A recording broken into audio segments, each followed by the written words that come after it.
श्री रामकृष्ण देव के उपदेश वचनामृत पृष्ठ क्रमांक 1124 परिच्छेद 133 भक्तों का तीव्र वैराग्य। ईश्वर के लिए नरेंद्र की व्याकुलता। श्री रामकृष्ण काशीपुर के बगीचे में मकान के ऊपर वाले मंजिले में बैठे हुए हैं। दक्षिणेश्वर के काली मंदिर से श्रीयुत राम चटर्जी उनका कुशल समाचार लेने के लिए आए थे।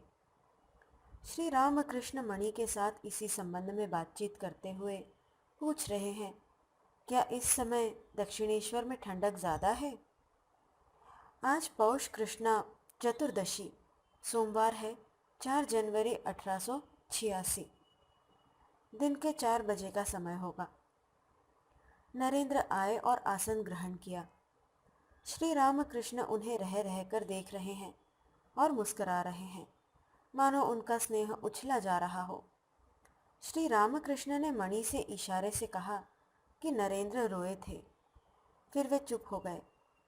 इसके बाद उन्होंने फिर इशारा किया कि नरेंद्र घर से रास्ते भर रोते हुए आए थे। सब लोग चुप हैं। अब नरेंद्र बातचीत कर रहे हैं। नरेंद्र: सोच रहा हूँ आज वहाँ चला जाऊँ। श्री रामकृष्ण: कहाँ? नरेंद्र: दक्षिणेश्वर के बेलतल्ले में। वहाँ रात को धूनी जलाऊंगा। श्री रामकृष्ण: नहीं, वे लोग अर्थात पड़ोस में मैंगनीज के पदाधिकारी जलाने नहीं देंगे। पंचवटी बहुत अच्छी जगह है। बहुत से साधुओं ने वहाँ जब ध्यान किया है, परंतु बहुत ठंडा है और अंधेरा भी है। सब लोग चुप हैं। श्री रामकृष्ण फिर बोले। श्री रामकृष्ण नरेंद्र से सहास्य: तू पढ़ेगा नहीं? नरेंद्र श्री रामकृष्ण और मणि की ओर देखकर: एक दवा पाऊं तो जी में जी आए। वहाँ दवा ऐसी कि उससे जो कुछ मैंने पढ़ा है सब भूल जाऊं। श्रीयुत गोपाल भी बैठे हुए हैं। उन्होंने कहा, साथ मैं भी चलूँगा। श्रीयुत कालीपद घोष श्री रामकृष्ण के लिए अंगूर लाए हैं। अंगूरों का डब्बा श्री रामकृष्ण के पास ही रखा था। श्री रामकृष्ण भक्तों को अंगूर दे रहे हैं। नरेंद्र को पहले दिया, फिर प्रसादी बताशों की तरह सब अंगूर लुटा दिए। भक्तों ने जिसने जहाँ पाया बीन लिया। नरेंद्र का तीव्र वैराग्य। शाम हो गई है। नरेंद्र नीचे बैठे हुए एकांत में मणि से अपने प्राणों की विकलता के संबंध में बातें कर रहे हैं। नरेंद्र मणि से: गत शनिवार को मैं यहाँ ध्यान कर रहा था। एकाएक छाती के भीतर न जाने कैसा होने लगा। मणि: कुंडलिनी का जागरण हुआ होगा। नरेंद्र: संभव है वही हो। ईड़ा और पिंगला का बिल्कुल स्पष्ट अनुभव हुआ। हाजरा से मैंने कहा छाती पर हाथ रखकर देखने के लिए। कल रविवार था। ऊपर जाकर मैं इनसे अर्थात श्री रामकृष्ण से मिला और सब बातें उन्हें कह सुनाई।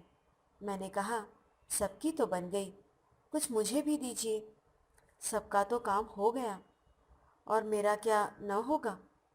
मणि: उन्होंने तुमसे क्या कहा?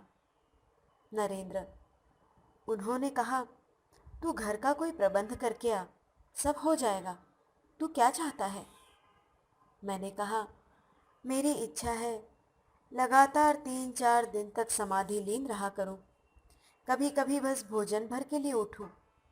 उन्होंने कहा, तू तो बड़ी नीच बुद्धि का है। उस अवस्था से भी ऊंची अवस्था है। तू गाता भी तो है, जो कुछ है सो तू ही है। मणि: हाँ, वे तो सदा ही कहते हैं कि समाधि से उतरकर मन देखता है कि वे ही जीव और जगत हुए हैं। यह अवस्था ईश्वर कोटि की हो सकती है। वे कहते हैं जीव कोटि समाधि अवस्था को प्राप्त करते हैं, परंतु फिर वे वहाँ से उतर नहीं सकते। नरेंद्र: उन्होंने कहा, तू घर के लिए कोई व्यवस्था करके आ। समाधि लाभ की अवस्था से भी ऊंची अवस्था हो सकेगी। आज सवेरे मैं घर गया तो सब लोग डांटने लगे और कहा, तुम क्या इधर उधर घूमते रहते हो? कानून की परीक्षा सिर पर आ गई और तुम्हें न पढ़ना न लिखना, आवारा घूमते फिरते हो। मणि, तुम्हारी माँ ने भी कुछ कहा? नरेंद्र, नहीं, वे मुझे खिलाने के लिए व्यस्त हो रही थी। मणि, फिर? नरेंद्र, दीदी के घर में उसी पढ़ने वाले कमरे में मैं पढ़ने लगा, पर पढ़ने बैठा तो हृदय में एक बहुत बड़ा आतंक छा गया, जैसे पढ़ना एक भय का विषय हो। छाती धड़कने लगी। इस तरह मैं और कभी नहीं रोया। फिर पुस्तकें फेंक कर भागा, रास्ते से होकर भागता गया। जूते रास्ते में न जाने कहाँ पड़े रह गए। धान के पयाल के ढेर के पास से होकर भाग रहा था। देह भर में पयाल लिपट गया। मैं काशीपुर के रास्ते की ओर भाग रहा था। नरेंद्र कुछ देर चुप रहे, फिर कहने लगे, विवेक चूड़ामणि सुनकर मन और बिगड़ गया है। शंकराचार्य लिखते हैं, इन 3 संयोगों को बड़ी ही तपस्या का फल समझना चाहिए। ये बड़े भाग्य से मिलते हैं। मनुष्यत्वम, मुमुक्षुत्वम, महापुरुष संश्रयः। मैंने सोचा, मेरे लिए तीनों का संयोग हो गया है। बड़ी तपस्या का फल तो यही है कि मनुष्य जन्म हुआ है। बड़ी तपस्या से मुक्ति की इच्छा हुई है, और सबसे बड़ी तपस्या का फल यह है कि ऐसे महापुरुष का संग प्राप्त हुआ है। मणि, आहा। नरेंद्र, संसार अब अच्छा नहीं लगता। संसार में जो लोग हैं उनसे भी जी हट गया है। 2-1 भक्तों को छोड़कर और कुछ अच्छा नहीं लगता। नरेंद्र फिर चुप हो रहे। नरेंद्र के भीतर तीव्र वैराग्य है। इस समय भी प्राणों में उथल पुथल मची हुई है। नरेंद्र फिर बातचीत कर रहे हैं। नरेंद्र, मणि के प्रति, आप लोगों को तो शांति मिल गई है, परंतु मेरे प्राण अस्थिर हो रहे हैं। आप ही लोग धन्य हैं। मणि ने कोई उत्तर नहीं दिया, चुप हैं, सोच रहे हैं। श्री रामकृष्ण ने कहा था, ईश्वर के लिए व्याकुल होना चाहिए, तब उनके दर्शन होते हैं।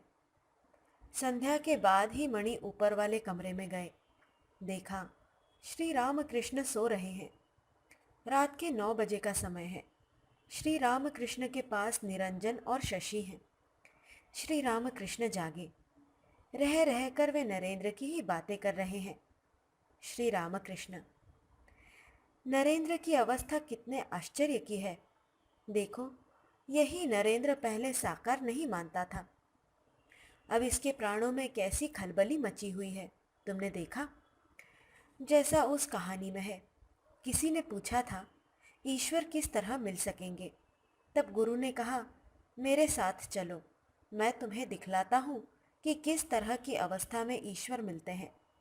यह कहकर गुरु ने एक तालाब में उसे ले जाकर डुबो दिया और ऊपर से दबाकर रखा। फिर कुछ देर बाद उसे छोड़कर गुरु ने पूछा, कहो, तुम्हारे प्राण कैसे हो रहे थे? उसने कहा, प्राण छटपटा रहे थे, मानो अब निकलते ही हो। ईश्वर के लिए प्राणों के छटपटाते रहने पर समझना कि अब दर्शन में देर नहीं है। अरुणोदय होने पर, पूर्व में लाली छा जाने पर समझ पड़ता है कि अब सूर्योदय होगा। आज श्री रामकृष्ण की बीमारी बढ़ गई है। शरीर को इतना कष्ट है, फिर भी नरेंद्र के संबंध में ये सब बातें संकेत द्वारा भक्तों को बतला रहे हैं। आज रात को नरेंद्र दक्षिणेश्वर चले गए। अमावस्या की रात्रि घोर अंधकारमयी हो रही है। नरेंद्र के साथ 2-1 भक्त भी गए। रात को मणि बगीचे में ही है।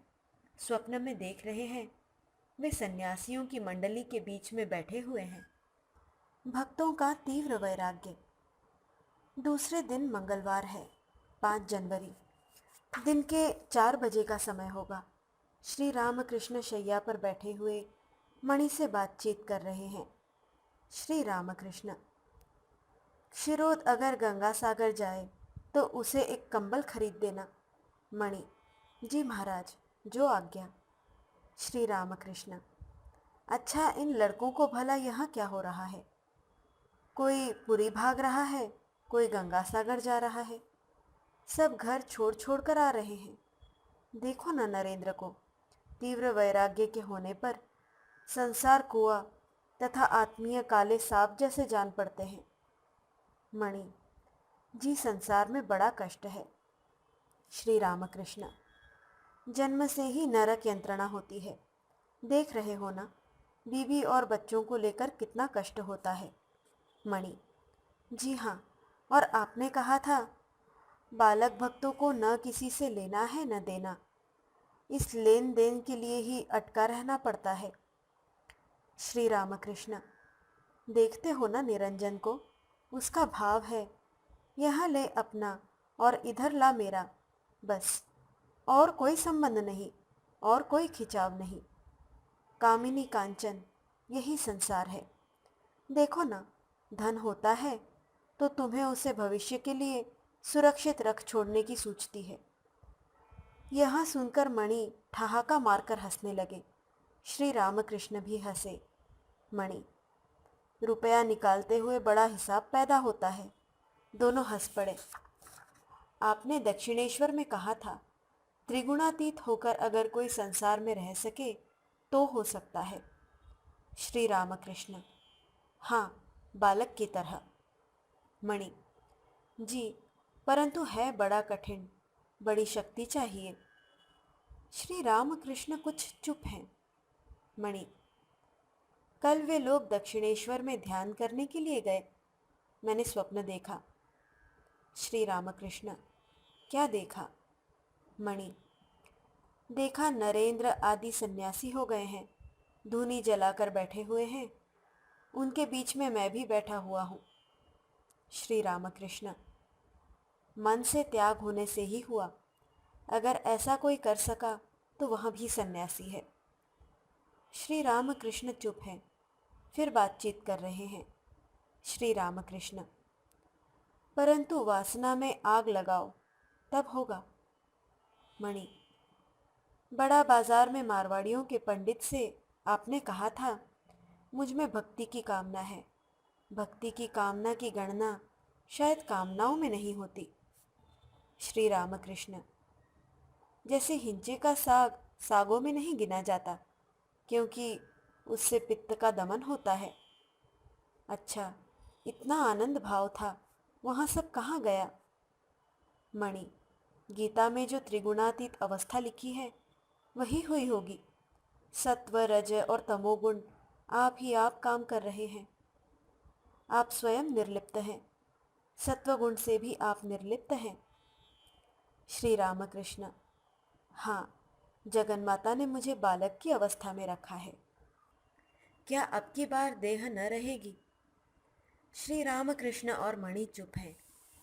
नरेंद्र नीचे से आए, एक बार घर जाएंगे, वहाँ की व्यवस्था करके आएंगे। पिता के स्वर्गवास के बाद से नरेंद्र की माँ और भाई बड़े कष्ट में हैं।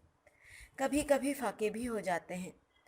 नरेंद्र ही उनका एकमात्र भरोसा है कि वे रोजगार करके उन्हें खिलाएंगे, परंतु कानून की परीक्षा नरेंद्र दे नहीं सके। इस समय उन्हें तीव्र वैराग्य है, इसीलिए आज का प्रबंध करने के लिए वे जा रहे हैं। एक मित्र ने उन्हें 100 रुपया कर्ज देने के लिए कहा है। उन्हीं रुपयों से घर के लिए 3 महीने तक का भोजन प्रबंध करके आएंगे। नरेंद्र, जरा घर जाता हूँ एक बार। मणि से, महिम चक्रवर्ती के घर से होकर जाऊंगा, क्या आप चलेंगे? मणि की जाने की इच्छा नहीं है। श्री रामकृष्ण ने उनकी ओर देखकर नरेंद्र से पूछा, क्यों? नरेंद्र, उसी रास्ते से जा रहा हूँ, उनके साथ जरा बातें करता। श्री रामकृष्ण एक दृष्टि से नरेंद्र को देख रहे हैं। नरेंद्र, यहाँ के एक मित्र ने 100 रुपये उधार देने के लिए कहा है, उन्हीं रुपयों से घर का 3 महीने के लिए प्रबंध करके आऊँगा। श्री रामकृष्ण चुप हैं। मणि की ओर उन्होंने देखा। मणि नरेंद्र से, नहीं, तुम लोग चलो, मैं बाद में आऊँगा।